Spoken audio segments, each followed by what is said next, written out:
Because of our ancient age, lots of younger poets always refer to us as their mum and dad of poetry. So young whippersnappers like Mark there always call us ma and pa or stuff like that. And that really fucks us up, it does. Yes, it does. It does. And then we had one young whippersnapper called Peter Hayhoe, and he's got a very sexual poem. He said he always feels embarrassed because it's like reading in front of his mum and dad. So any mum and dad references out of you, Mark, and you're out, mate, right?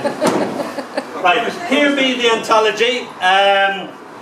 There's a Belinda behind you. Careful, there's a Belinda behind you. Don't step on her. Oh, Jan, man.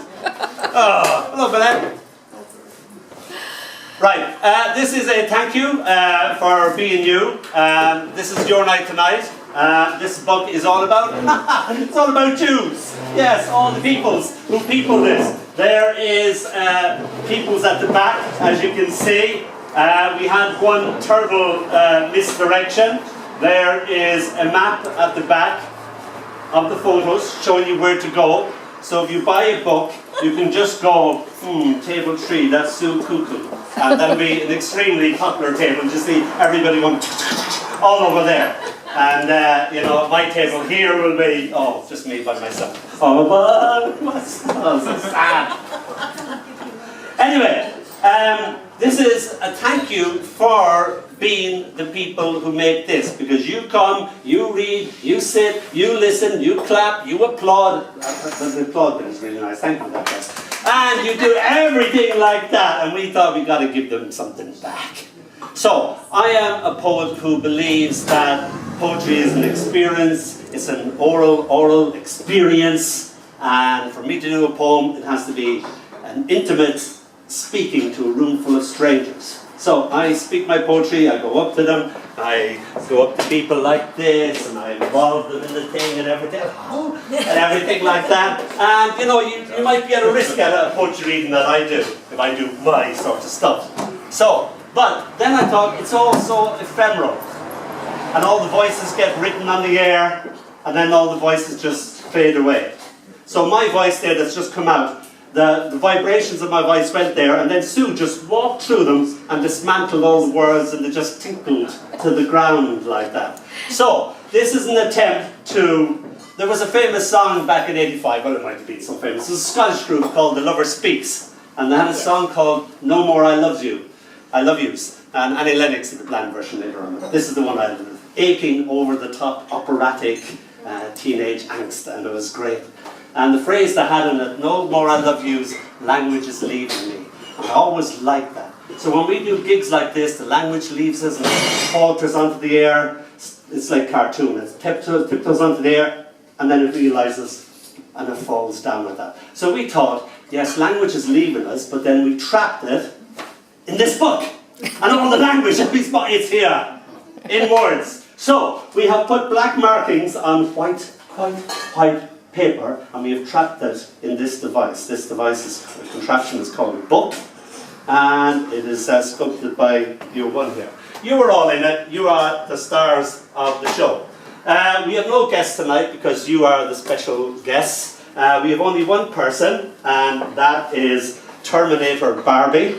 You may ask why Terminator Barbie got to read. Well, you try saying no to Terminator Barbie.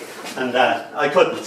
So, this here, this is how in nature, you know, sometimes people like me just ride and throw it up and tear it in the bin. People like Mark just go, and it's there already like that. You hate people like that.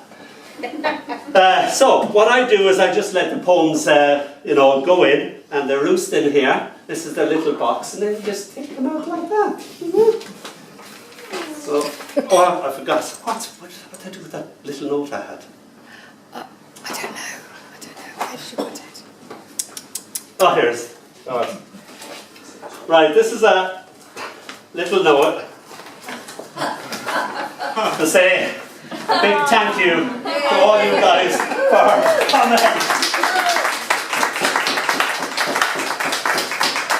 Now, the reason why we put it on this was we used to go up to London for our poetry, and we figured there must be poetry in Guildford. People must like reading poetry, writing poetry, performing poetry. So what we did is we came into this room and we told people that that's what we were doing. We just stood here. We did that for a week until Mark showed up, and we thought, oh, thank heavens, another poet. But then gradually, you know, other poets came up, and then Sue was embarrassed and she said, this isn't working, Dónall. And then Sue got up on stage and started doing things about her eggs and stuff like that. And, you know, so gradually, by word of mouth, it is an oral form, as I said, people came, flocked to here, and came and read poetry for us. And then, you know, they all suck up to you, and Mark will come up to me and say, I'm your favourite, and I don't. And I go, yeah Mark, you're my favourite. And then Kit will go, you're my favourite, are you? She'll look at me like that, and I go, yeah Kit, you're my favourite too. So I wrote this poem about how you're all my children's. I love you all. And this is about this. It's called True Colours. The colours were having a drink. Purple was getting half pissed and looking hilariously more serious than ever. It's like I'm invisible, cried White. Red said, oh, I don't know, I think you're a bit of all right. No one gives me a second glance, moaned Grey. It's all so black and white. You should try to be me, blurted out Black. Typecast, that's what I am, and yet I am the happiest colour in town. I cannot help feeling blue, chipped in Blue. It's in my nature, but I ain't made out like I'm made out to be. The other colours said nothing. They had fallen asleep. It was all the same. It was the same every week. Stick a bunch of colours in a room and it's moan, moan, moan. The artist smiled. Love them all just for being themselves. And I like you just for being yourselves. We were talking to an organiser, and she organised things like poetry, and she organised things like ballet and musicians and blah, blah, blah, blah. And she was giving us the rundown on it. And she said the hardest thing to organise is a bunch of poets. Because they'll all sit in the room and go, I'm not sitting with him. Thinks he's great. Everything like that. I refuse to be in a room with that guy over there. And they're like that. And there are all these little petty grievances and all that. She said the easiest people to manage were painters. Because they'll appreciate each other's art and all that. The other sort of easy people to manage are dancers. Because they've all fucked each other silly. They've all had each other. Everybody in the room has slept with everybody else twice in every combination and stuff like that. And I never thought of it like that. So I hope there isn't any dancers in the room, because we don't allow behaviour like that.